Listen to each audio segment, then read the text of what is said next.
Hello. Nice to see you. Nice to see you, Zainab. Thank you. Holly Dibella-McCarthy's 30 plus years in education began in preschool, teaching children with special education needs. Continuing as an elementary teacher inspired Holly to make learning fun while teaching reading skills to students who benefited from repetition and a boost of confidence. As director of special education, Holly made a difference for kids by supporting teachers, therapists, and parents. Teaching university students, completed her pre-K through college teaching career. A writer of nonfiction journal articles and books, and now a successful children's picture book author, Holly hopes her books continue to teach school success skills. Hi, welcome to Study. Hello. Thank you for having me. Thank you so much for joining in today. Are you ready for the interview? I am. Okay.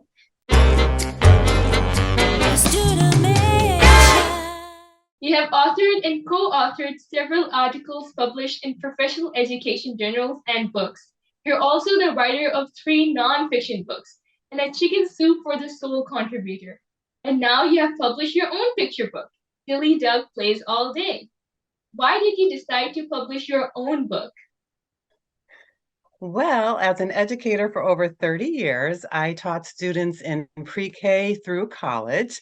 And one of the lessons that I created for my college students centered around finding the hidden gems in picture books, finding those learning standards matched to the curriculum that they would need to teach skills to students.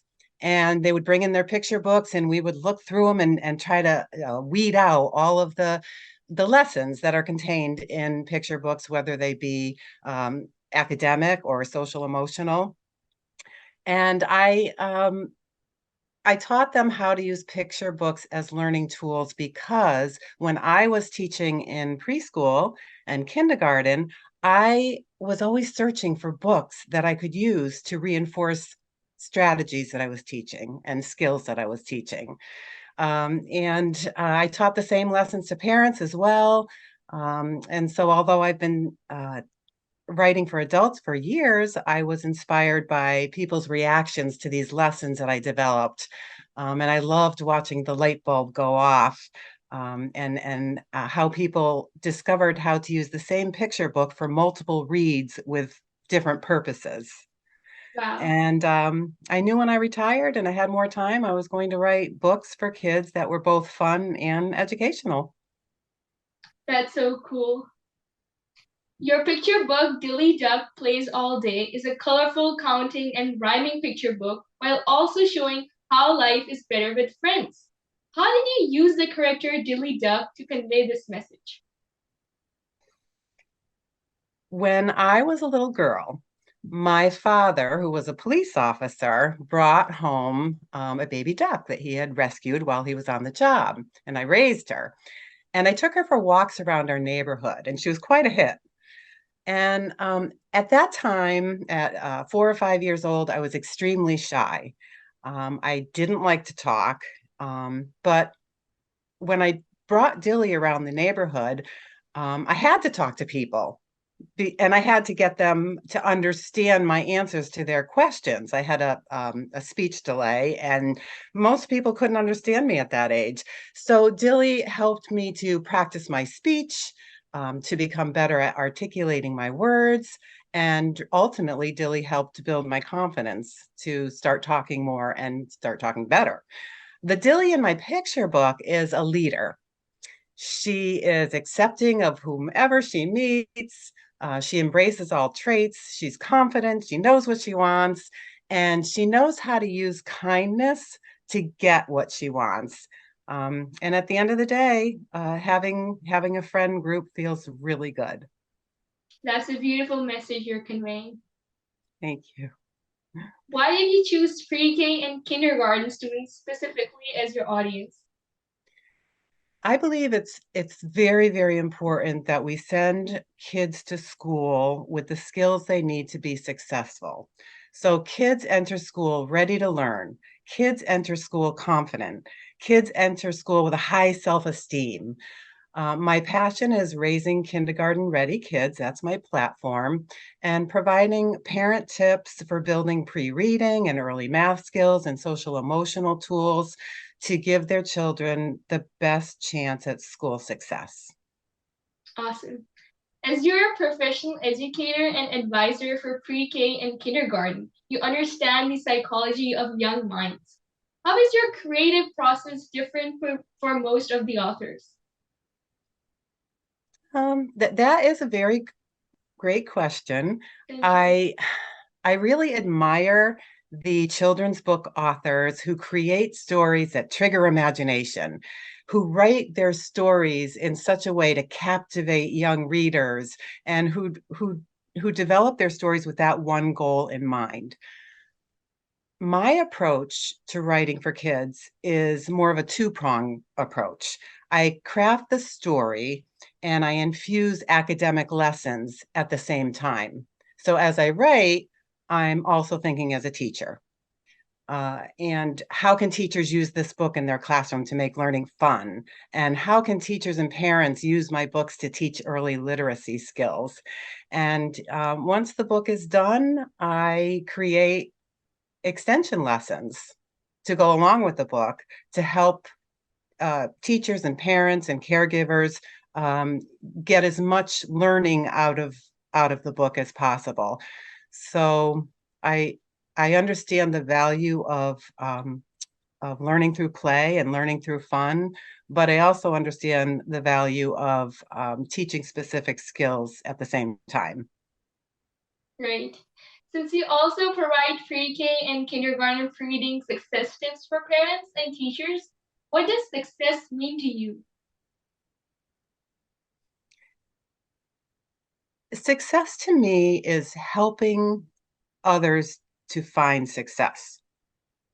If through my teaching and my collaborations and my conversations and my writing, I can make a difference in the lives of kids, parents, teachers, and these people grow a little bit more and feel more confident because of something, some little thing they learned from me, that is my success. That's beautiful. As a professional educator, was it easier for you to write your own book? I don't know if being an educator made the process easier. But after writing for adults for my whole life, there was a huge learning curve. There was a huge shift in my mindset to learning how to write for children. And how do you capture their attention and their imagination while teaching concepts at the same times in 500 words or less in the case of picture books? But I do know that having the goal of teaching young children through play definitely gave me direction and focus as I was writing my book. How does your picture book, Dilly Duck Plays All Day, help with developing cognitive skills? Dilly Duck Plays All Day is written in rhyme. Understanding rhyming words, recognizing them as an important pre-reading skill that children should master by the time they enter kindergarten is one of the main skills that the book imparts. The book also contains high frequency sight words, words that cannot be sounded out um, because they don't use the same letter sounds as when you're typically sounding out a word as a young child. So the word cat, for example, act, it's predictable. Kids can sound out the word cat. But then when we go to a word like, oh, the number word one is in my book, not WON, but ONE. How do you sound that out? If you use the traditional way, it would be an. So it's not the word.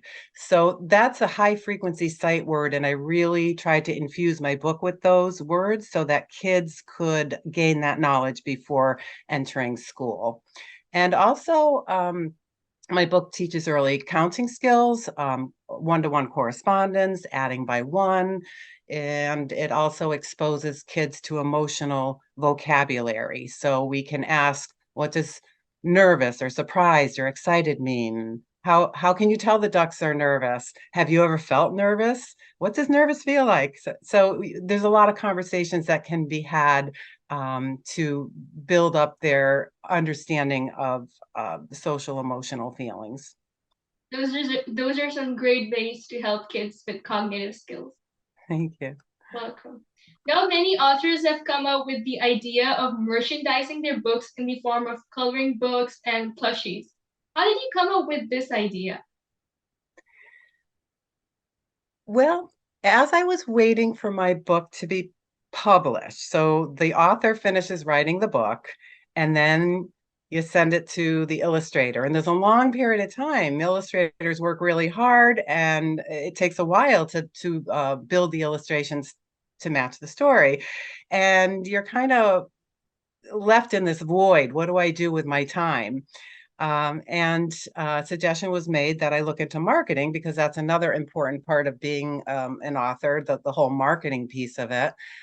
So I started exploring what I could do in terms of marketing, and I learned all about branding, which is how others see you as an author through your logo and your pictures and your colors and your fonts and your website and all of that.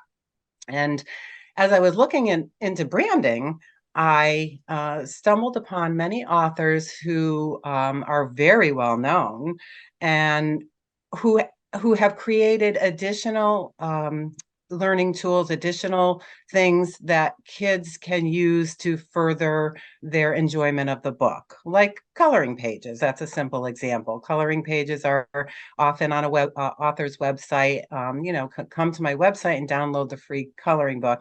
Well, I had a lot of time in between the time that I sent my book to the illustrator and the time that it was published. So I give some examples here. I actually developed a 100-page coloring activity book for kids for preschool and for for kindergarten kids.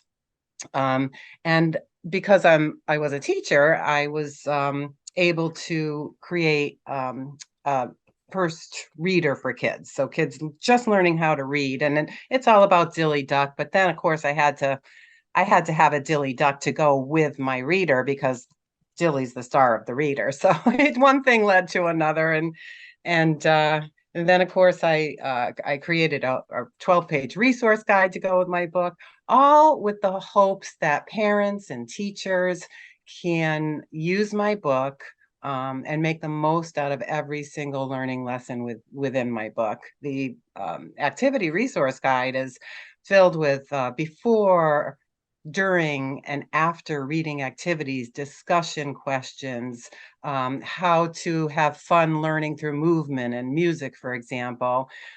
So just I had the time and I wanted to kind of build the brand around Dilly Duck. Yes, those are some playful attraction for kids. Thank you. What made you offer a master's and sixth-year degree in special education? Well, my first degree was in social work. It was a BSW in social work. And through my training in social work, I connected with many families um, with children who had children with disabilities. And I became very interested in helping these people